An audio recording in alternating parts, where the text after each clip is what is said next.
ஹே guys, இன்னைக்கு day 10 of constructing huge restaurant project. Previous வீடியோஸ்லாம் பார்க்கலனா சேனல் நேம் கீழே லிங்க் இருக்குது, ஸோ கிளிக் பண்ணி பாருங்கள். ப்ரீவியஸ் வீடியோவில் மேப் ரூமில் ஆட்டோமேட்டிக் ஃபயர்வால் மிஷின் பண்ணியிருந்தோம். ஸோ இதோட கண்டினியூஷன் தான் இன்றைக்கி பார்க்க போகிறோம். ஸோ இன்றைக்கி ஆட்டோமேட்டிக் சாண்ட்வால் அண்ட் ஃபயர்வால் மிஷினோட அவுட்புட் தான் இன்றைக்கி பார்க்க போகிறோம். அதுக்கு முன்னாடி இன்னும் இதில் 2-3 ரெட்ஸ்டோன் ஸ்டெப்ஸ் ஆட் பண்ண வேண்டியது இருக்குது. ஸோ அதையும் ஆட் பண்ணிடலாம். ஸோ இதில் இன்னொரு சின்ன ப்ராப்ளம் இருக்குன்னா, மேப் ரூம் ரொம்பவே பிரைட்டாக இருக்குது. ஸோ நிறைய க்ளோ லைட்ஸ் யூஸ் பண்ணியிருக்கோம். அண்ட் ஃபயர்வால் மிஷின்லேருந்து வரதும் ஃபயரு. ஸோ இது டே டைமில் அவ்வளோ பார்க்க அட்ராக்டிவாக இருக்காது. இது நைட் டைமில் இருந்தால் தான் நல்லாயிருக்கும். ஸோ அதுக்காக நான் என்ன பிளான் பண்ணியிருக்கேன்னா, பிளேயர் அவுட் லாபிக்கு போய் சென்டர் பிளாக்கை பிரேக் பண்ணி அங்கே கமாண்ட் பிளாக்ஸ் வச்சுட்டேன்.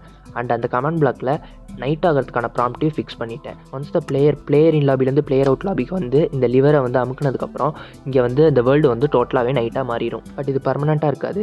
அங்கே இருக்க automatic sand wall and firewall machine work ஆகி முடிச்சதுக்கப்புறம் ஆட்டோமேட்டிக்காகவே இந்த வேர்ல்டு டே ஆகிற மாதிரி கமாண்ட் பிளாக்ஸ் ஃபிக்ஸ் பண்ணியிருக்கேன். அண்ட் டே 8 வீடியோவில் ஆட்டோமேட்டிக் சாண்ட்வால் மிஷினோட அவுட்புட்டை மட்டும் வெளியே எடுத்து வச்சிருந்தேன். ஸோ அதுக்கான ப்ராப்பரான கனெக்ஷன் கொடுத்தா தான் அது ஒர்க் ஆகும். ஸோ அதுக்காக என்ன பண்ணியிருக்கேன்னா, அந்த ஆட்டோமேட்டிக் சாண்ட்வாலில் இருக்க அவுட்புட்டை அண்டர் கிரவுண்ட் மூலியமாக எடுத்துகிட்டு வந்து ஃபயர்வால் மிஷின் கிட்டே கனெக்ஷன் கொடுத்துருக்கேன். ஸோ ரெண்டுத்துக்குமே ஒரே லிவர் தான். ரெண்டுத்தையும் ப்ரெஸ் பண்ணதுக்கப்புறம் ஆட்டோமேட்டிக்காக ரெண்டுமே ஒர்க் ஆக ஸ்டார்ட் ஆயிரும். பட் இந்த சாண்ட்வாலை பொறுத்த வரைக்கும் இந்த மிஷின் எப்பயுமே ஆனில் இருக்க வரைக்கும் ஒர்க் ஆகாது.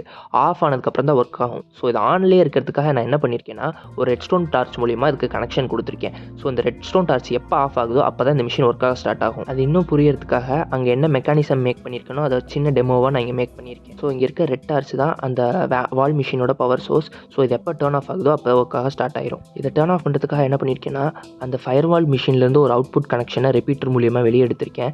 ஸோ இதில் வந்து அங்கே அப்சர்வர் தான் யூஸ் ஆகுறனால அது ஒரு டிக்ஸ் பவர் தான் ப்ரொடியூஸ் பண்ணும். ஸோ அதுதான் ஆன் ஆகிட்டு டக்குன்னு ஆஃப் ஆயிரும். பட் நமக்கு இங்கே இன்ஃபினிட்டி பவர் இருந்தால் இந்த டார்ச் எப்பயுமே ஆஃபில் இருக்கும். ஸோ அதுக்காக நான் என்ன பண்ணியிருக்கேன்னா, ஒரு இன்ஃபினிட்டி பவர் சோர்ஸ் உருவாக்கியிருக்கேன் 4 ரிப்பீட்டர் யூஸ் பண்ணி. ஸோ அங்கேருந்து வர அப்சர்வரில் இருக்க ஒரு டிக் பவரை வந்து இதை இன்ஃபினிட்டி பவராக கன்வெர்ட் பண்ணிடும். இன்ஃபினிட்டி பவர்லேருந்து வர அவுட்புட் என்ன பண்ணும்னா, இந்த டார்ச்சை வந்து ஆஃப் பண்ணிடும். ஆஃப் பண்ணிடுச்சுன்னா அந்த மிஷின் ஒர்க் ஆக ஸ்டார்ட் ஆயிரும். ஸோ இப்படி தான் அங்கேயும் ஒர்க் ஆகுது. இந்த கனெக்ஷன்ஸ் தான் அங்கேயும் நான் யூஸ் பண்ணியிருக்கேன். பட் இதெல்லாம் ஒரே டைமில் ஒர்க் ஆகுது. First Redstone fire machine work ஆகும். ஒர்க் ஆகி முடிச்சதுக்கப்புறம் வால் ஒர்க் ஆகும். வால் ஒர்க் ஆனதுக்கப்புறம் தான் இந்த வேர்ல்டு டேவாம் ஆகும். இப்படி தான் ஸ்டெப் பை ஸ்டெப்ஸ் இது வரும். ஸோ இதுதான் எண்ட் ரிசல்ட்.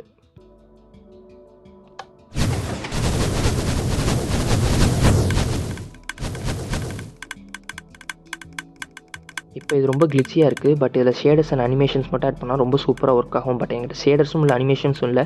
ஸோ முடிஞ்சால் நெக்ஸ்ட் வீடியோவில் நான் அதை யூஸ் பண்ணி நான் இதை வந்து ஒர்க் பண்ணி காட்டுறேன். ஸோ நெக்ஸ்ட்டு நம்ம ஹியூஜ் எலிவேட்டர் பில்ட் பண்ண போகிறோம். So keep supporting us. By.